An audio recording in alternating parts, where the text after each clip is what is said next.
Welcome. My name is Amanda, and I'm one of the children's librarians at the Thomas Crane Public Library in Quincy, Massachusetts. This video is part of our DIY children's program resources. For more program resources, as well as live online children's programming, streaming ebooks, movies, music, TV, and much more, please check out thomascranelibrary.org. Today, we're going to put the E in STEAM with some simple engineering. What can you build out of paper? How can you get a single sheet of paper to hold up something heavy like a book?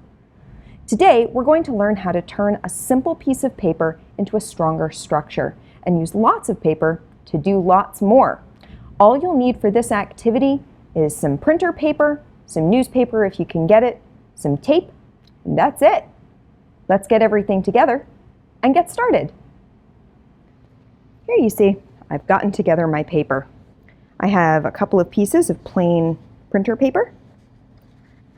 Nothing special about it. It's not cardstock. It's not any heavier or thicker than normal paper. And I have some newspapers. Again, nothing special about them. They're just normal newspapers. We're going to put the newspapers aside for now and work with just the paper. Now, if I take a sheet of paper and I try to stand it up, it's just going to fall. How can I get this to stand up by itself? Well, let's try folding it in half. Let's give it a little bit more structure.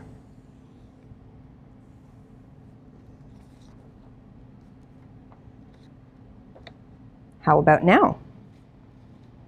Well, it's still not super strong, but it's a little stronger than it was.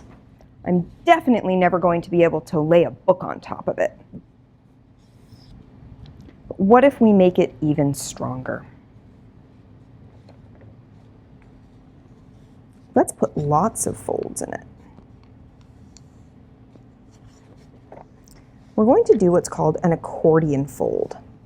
And we're going to try and keep it as even as possible because we want it to stand up nice and level.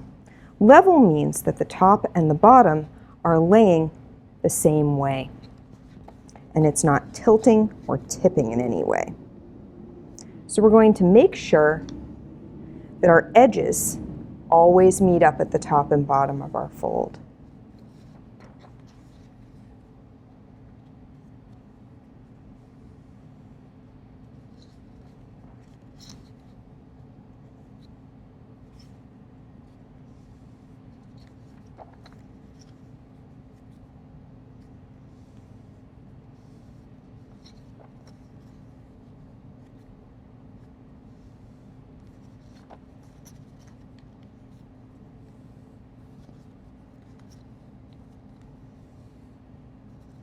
Now you can see I've made a folded piece of paper.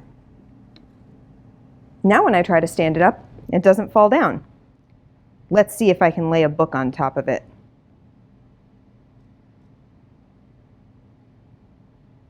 Success!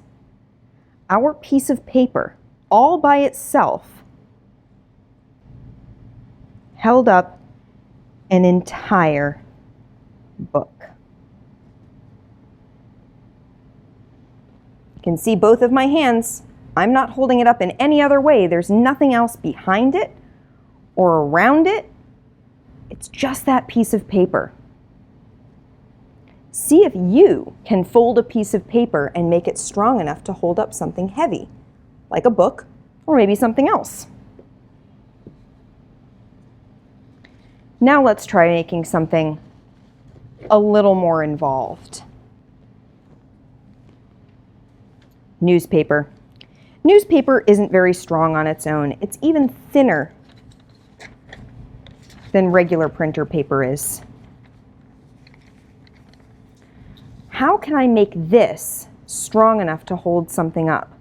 I could try folding it, or I could try rolling it.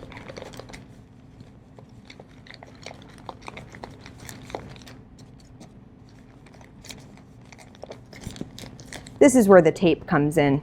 It's not going to stay rolled up on its own. If I let go, obviously, it unrolls. We're going to roll it back up together.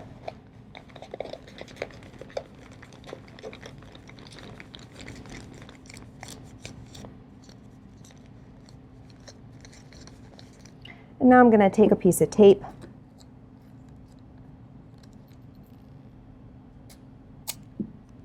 and I'm going to tape so that I'm catching one end and going around all the loose ends. Now, that might stand up on its own, and it's probably pretty sturdy.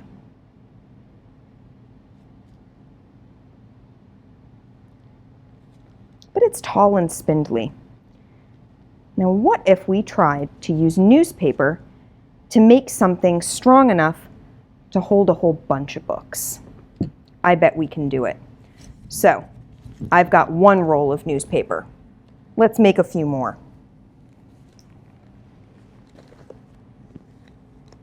I'm going to use a few pages each time.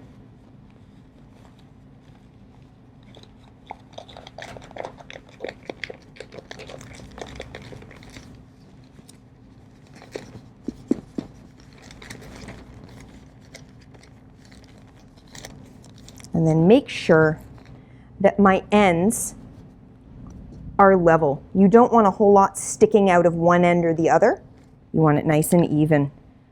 Sort of like we did when we folded up that other paper. Now I have two rolls. Let's see.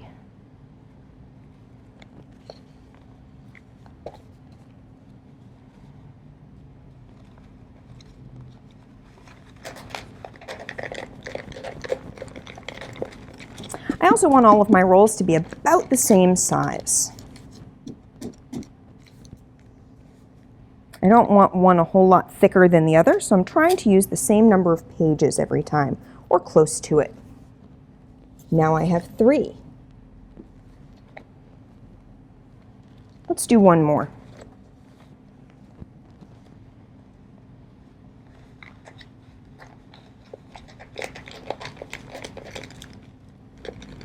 Now you can do this with regular printer paper, but I think it's fun to use old newspaper like this. Whenever you can recycle for science, that's a plus.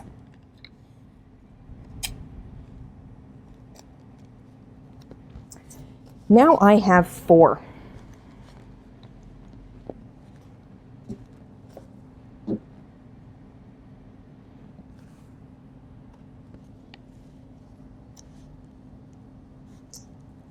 Now here's a problem. This one is a little shorter than the others. I must have used a slightly different paper. Let's make a different 4th one. Engineering involves lots of measuring and paying attention to things like height, depth, things like that. You're going to have to pay attention to the size of the things that you're making and whether they match up.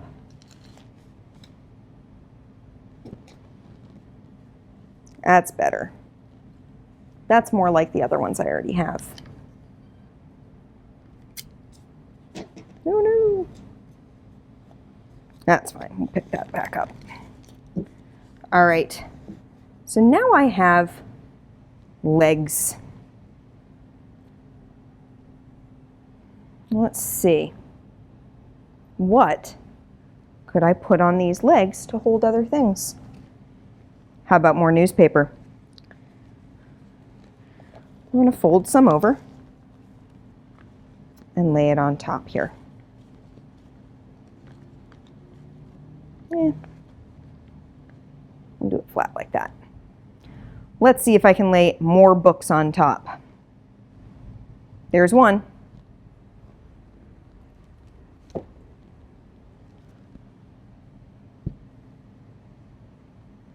There's another.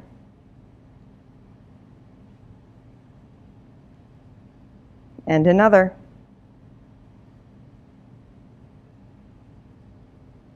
And another. Think I can do one more?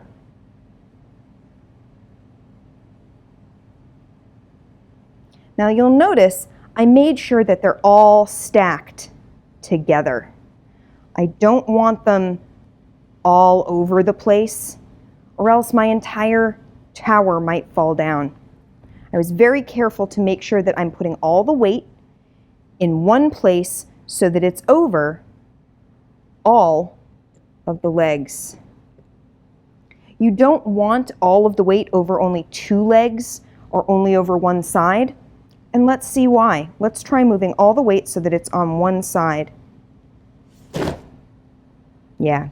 As soon as we try to move everything to one side, we've made everything unstable. Now that we've tried building a simple structure, why don't you try to build a more complex structure at home? Can you use newspaper rolls like this to build a stool strong enough for you to sit on? I bet you can if you try. If you do, let us know on Facebook. Thanks for watching today, and we'll see you next time.